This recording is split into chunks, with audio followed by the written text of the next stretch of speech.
Ya, jadi sepanjang yang saya tahu tadi ya, karena saya mendampingi terus dari dalam, jadi Pak Petrus dan kawan-kawan tadi sudah menyampaikan dan kita diskusi cukup panjang.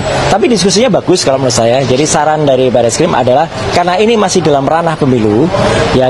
Di Gakumdu itu ada juga kepolisian, ada juga kejaksaan, ya, diminta untuk ke sana. Tapi kita juga tadi menyampaikan, kita juga akan mengirimkan surat kepada Kabar Eskrim dan surat itu juga sudah diterima. Intinya apa? Sebenarnya ini bukan hanya persoalan pemilu seperti tadi kata Pak Petrus ya, karena ada kabar bohong di dalamnya, ada juga pernyataan yang tidak benar ya gitu. Tapi kan akhirnya sekarang kita harus mengacu kepada undang-undang, misalnya undang-undang ITE yang di pasal 27 ayat 3 di mana harus ada kerusuhan fisik. Ini kan malah kita jadi ngeri. Andai kata, ya ini saya ini sebagai warga masyarakat awam, andai kata laporan dari Pak Petrus dan kawan-kawan dari TPD ini diterima, mungkin masyarakat bisa tenang, ya, karena laporannya sudah diterima. Tapi kalau ini laporan mereka mendengar bahwa laporannya masih ditangguhkan seperti ini, ya, itu kan nanti apa harus nunggu kerusuhan fisik?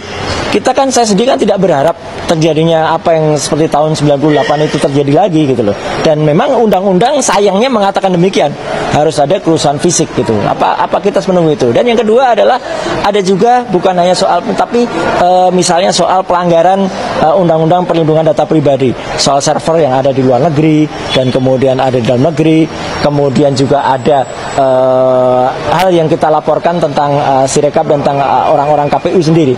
Jadi ini bukan sekedar pelanggaran pemilu ya, karena dalam pelanggaran pemilu itu ada 9 hal yang diatur gitu ya, termasuk misalnya ada caleg yang dia harus melaporkan suaranya atau dia mengganggu proses di TPS atau itu hal sangat mikro. Ini persoalan ini sangat makro sebenarnya, sangat besar untuk Republik ini.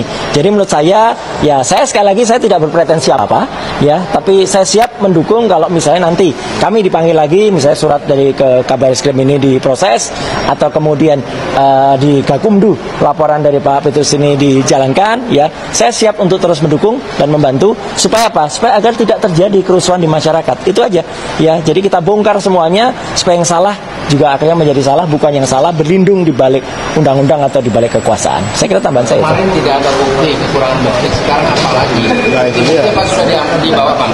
Sudah. Jadi buktinya lengkap, ada semua, termasuk ketika situs itu didaftarkan di Singapura, kemudian itu tidak diakui ya. Salah satu komisioner KPU ya 2 minggu yang lalu dalam konferensi pers ini di depan publik, yang konferensi pers waktu itu dia tidak menerima wartawan itu loh ya, yang dia terus pergi gitu aja ngaci, dan itu kan dia menjelaskan tidak ada data di luar negeri. Itu salah besar, itu bohong itu.